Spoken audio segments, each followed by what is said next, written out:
چٹکنے لگے گی، غنچے مہکنے لگے گی، جب کائنات بہار بن جائے گی، جانے بہار بن کے تشریف لے آنا۔ تو ان کی جلوہ گری، ان کی تشریف آوری انسانیت پر اللہ کا بہت بڑا احسان، اسی لیے اس کو جتلایا اور کہا لقد من اللہ علی المؤمنین اذ بعث فیہم رسولا۔ تو یہ احسان عظیم ہمارے اوپر ہوا، اتنی بڑی نعمت، وہ نعمت عظمیٰ جس کے لیے نبی منتظر رہے، نبیوں کی ٹیمیں منتظر رہیں، اور ہم نے کوئی آرزو تو نہیں کی تھی، وہ تو منتیں مانتے رہے۔ بحیرہ راہب کہاں بیٹھا تھا، نستورہ کہاں بیٹھا تھا، کہاں کہاں منتظر، ان کی راہوں میں لوگ بیٹھے تھے۔ شب ہجر کی سختیاں، کوئی اس سے جا کے پوچھے، تیری راہ تکتے تکتے جسے صبح ہو گئی ہے۔ زمانے منتظر رہے، صدیاں منتظر رہیں، لوگ راہوں میں بیٹھے رہے، ہم نے کوئی انتظار نہیں کیا۔ آنکھ کھلی، ہمارے والد صاحب مؤذن کو مسجد سے بلا لائے، انہوں نے کان میں آ کے کہا مبارک ہو، تو حضور کا غلام بن کے آ رہا ہے۔ شاہوں سے ملا ہے نہ تونگر سے ملا ہے، اللہ کا عرفان اسی در سے ملا، اوروں کو ملا ہے تو مقدر سے ملا ہے، مجھ کو تو مقدر بھی تیرے در سے ملا ہے۔ تو یہ ہماری خوش بختی، ہماری فیروز بختی کہ ہمیں وہ محبوب نصیب ہوئے جس کے لیے زمانے تڑپتے رہے، ترستے رہے، منتظر رہے، آنکھیں بچھی رہیں، تمنائیں بیتاب رہیں، آرزویں مچلتی رہیں، لیکن وہ جانے بہار بن کے تشریف لے آئے۔ اب جب حضور تشریف لائے ہیں، پھر صحابہ نے تو حد کر دی نا، اپنا سب کچھ ان کے نام پہ لٹا دیا، کہا آپ کے دین کا جھنڈا لے کے اٹھیں گے اور دنیا کے آخری کنارے تک پہنچیں گے۔ پھر تابعین نے وہ جھنڈا تھاما، تبع تابعین نے وہ جھنڈا تھاما۔ اس شخص کی کہانی ہم نہیں بھول سکتے جو گھوڑے پہ بیٹھ کے اللہ کے نام کی دعوت دیتے ہوئے آگے بڑھا، آگے دلدل آ گئی، زمین ختم ہو گئی، تو گھوڑے کی باکیں کھینچ لیتا ہے اور کہتا ہے مالک میرے جذبے تو جوان تھے، تیری زمین ہی ختم ہو گئی۔ اس پہ اقبال نے کہا تھا دی اذانیں کبھی یورپ کے کلیساؤں میں، کبھی افریقہ کے تپتے صحراؤں میں، دشت و دشت دریا بھی نہ چھوڑے ہم نے، بحر ظلمات میں دوڑا دیے گھوڑے ہم نے۔ تو وہ ہمارے اسلاف تھے۔ آج میں اور آپ حضور کے میلاد میں آئے ہیں، ہم ایک لمحے کے لیے اپنے باطن میں اتریں، اپنے اندر اتریں اور سوچیں کیا ایک محفل سے حضور کی محبت کا حق ادا ہو جاتا ہے؟ کہ ایسے ہاتھ لہرانے سے حضور کا محبت کا حق ادا ہو جاتا ہے؟ کڑکدار نعرہ لگانے سے حضور کی محبت کا حق ادا ہو جاتا ہے؟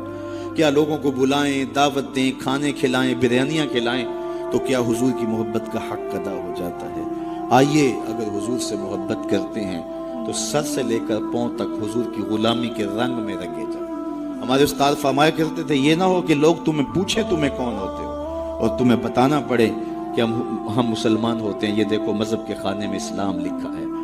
فرماتے تھے صاحب کسی کو پوچھنا نہ پڑے، تجھے بتانا بھی نہ پڑے، تیری وضاقت، طرز زندگی، انداز معاشرت ایسا ہونا چاہیے تو دور سے آ رہا ہو، لوگ پہچان کے کہیں وہ دیکھو آقا کا غلام آ رہا ہے۔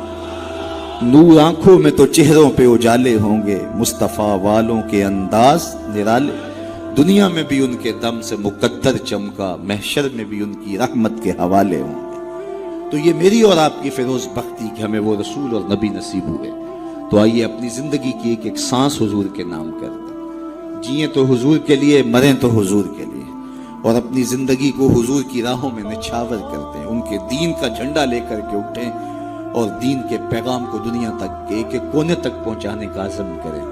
اور وہ کیسے ممکن ہوگا کہ ہم اپنے انداز زندگی کو تبدیل کریں۔ جب کوئی شخص صالحیت کا لبادہ پہن لیتا ہے تو پھر وہ زبان سے نہ بھی بولے، وہ سنت و سیرت کا پیکر گلی سے گزر بھی رہا ہو تو وہ بھی تبلیغ کا رنگ ہوتا ہے، وہ بھی ایک انداز ہوتا ہے، دعوتی انداز ہوتا ہے۔ لیکن اگر میں زبان سے دعوت دین کی دیتا رہوں اور میرا رویہ، میرا عمل، میرا کردار، میرا لہجہ، میرے اخلاق اس کی نفی کر رہے ہوں تو میں حرف حرف منافقت کر رہا ہوں۔ اس لیے مجھے اپنے رویے کو، اپنے طرز زندگی کو، اپنے انداز معاشرت کو حضور کی سنت کے سانچے میں ڈھالنا پڑے گا۔ محمد دی زیارت محمد دے رنگ وچ، یہ ٹھگ بازیاں جانے پیارا محمد۔ اقبال نے کہا تھا چوب نام مصطفیٰ خانم درود، از خجالت آب می گردد وجود، عشق می گوید کہ محکوم غیر، سینائے تو از بتا مانند دیر، تا نداری از محمد رنگو بو،